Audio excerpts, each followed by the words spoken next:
So we're in Clovis, California, and we're getting ready to install this, flush out this Norris water heater. So we've already begun the process. We set the bucket in here. Reason why is we've got a GFI out here on the wall, but it's not working, so we had to get it plugged into the garage. So it's plugged in down there. So maybe a 10-foot extension cord and you'll be fine to get in here and get it plugged in. We've got our pump and a bucket around the corner, which is totally fine. As long as the hoses reach and that hose stays in the bucket the whole time, no problem. So what we got here, 5-gallon bucket, 1/3 horsepower submersible pump. You can see on the cold side, or the side that is actually pumping out to the unit on the blue hose, that has a connection that is for a hose. Other ones you have to use iron pipe fittings or whatever, but this one actually has an adapter that allows you to put your hose on there. These are just standard washer hoses, hot and cold, 15-20 bucks through Amazon, no big deal. Pump about 60 through Amazon, so you can certainly do this yourself. So the way these are hooked up, the beginning here, when we get here, first thing we'd like to do is go ahead and fire the unit up. And what that means, unit is on, which means that switch is up, and then of course that's gas is on, so the unit's in working order. These valves are still on, so the cold is straight up and down, hot straight up and down. That means the water is on. Go ahead and activate this relief valve. You'll listen, you'll hear about 2 to 3 clicks out of the unit, and then of course you'll start to feel and see exhaust coming out of the unit, and that means that it's functioning. As soon as you got that, go ahead and flip the power off, flip the gas off, and then hook up these 2 hoses, the blue hose, the red hose, and then just leave them hanging out there on the sidewalk for a minute. Go ahead and shut the water off, cold, hot, and then open these valves up here. Typically, this valve is going to be straight up and down or perpendicular, and so is the hot. That's closed. So now you're going to open these up, and this is still popped open, this little valve popped open, and you're going to bleed all the water out of the unit because we don't want to flush this with any water in it whatsoever. So once the water all drains down, you go ahead and hook up the blue to the pump, hook up the hot, leave it just dangling in the bucket. Go ahead and plug it in. All it'll do is just start circulating 3 gallons of distilled white vinegar up through the heat exchanger, back down, out, and you just sit here, wait for an hour, and then when we get done with that, we'll go ahead and take a video. Matter of fact, we'll document it right now.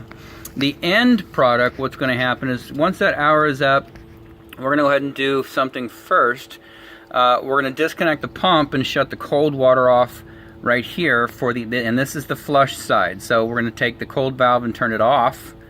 We're going to leave this hot on. We're going to take the hot hose and we're going to just go point it down the side yard. You can point it in the drain if you want, right here, or point it down the side yard, and we're going to turn this cold water on. This is going to be off at that point.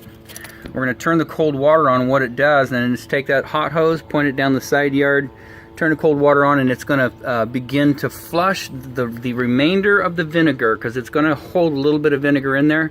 It's going to flush the whole unit out of what's left. Run about 2 or 3 gallons of cold water through there. Once you're done with that, go ahead and shut this valve right back off, and then you're done. Both these will get turned off. Cold gets turned off, hot gets turned off, and again, that means perpendicular to the valve. Right now they're in line, which means they're on. Turn them off. Take these little caps. These are safety caps. That's all they're there for. It's got a little rubber gasket. Screw them back on where these hoses are. That's all good. Turn the cold on. Turn the hot on. Turn the power on. Turn the gas on. And so the unit's ready to fire up. Once that happens, you'll start to hear little sounds inside here. It's just the electronics telling the unit to fire up and get ready to heat water. Once those sounds stop, go ahead and do the same thing we did in the beginning. Activate this relief valve, and you should hear the click, click, click, burner come on, and you'll be able to see and or feel the temperature. You can certainly put your hand down there. Please be careful. If it's set at 120, that shouldn't be too bad. Any hotter than that, you run the risk of scalding, so be mindful of that. You can actually see when it's coming out of here, hot water, you're going to see the steam, so you know that it's working. Additionally, if you'd like to go in the home, open up a hot faucet, whatever the wait time is for water to get there, of course you'll have to wait, but once it gets there, you'll feel the hot water. That means the unit is working correctly. The only other thing that you need to do for servicing, which is what we do at the end, we go ahead right up here on the cold side. You can see there's this little cone-shaped plastic cap right here. It's got an O-ring, a gasket that sits inside. Once you're all done and you flushed everything out, everything looks good, you want to unscrew this, so counterclockwise. Lefty-loosey, righty-tighty. So just unscrew this guy, pull it out. There's a screen in there. It's a pretty fine mesh. Go ahead and dunk it in your bucket of vinegar or dunk it in some water. You might need a little brush to brush out any debris. Any large sediment scale that's blocking that, you want to get it cleaned out pretty good. And it's a pretty long screen, about an inch deep, about a 1/2 to 3/4 diameter. So get that cleaned out real good. If you find that it's got too much gunk on it, you might want to soak it in some vinegar for a while before you turn it back on. If it's if you've got too much debris on it and it can't be cleaned, you can get these replacements. They're like $3 through Amazon. You just need the Noritz model number, which is sitting on the side right here. So there's your Noritz model number.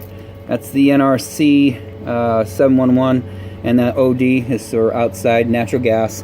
And just get a new one. It's easier just to replace it than to sit here and try and clean it for 3 days. So clean that out, put it back in, turn your unit on, and then outside of it's done. So all we're doing now is we're going to wait about an hour, let this pump run, let that vinegar do its job, and then disconnect it, and we will be done.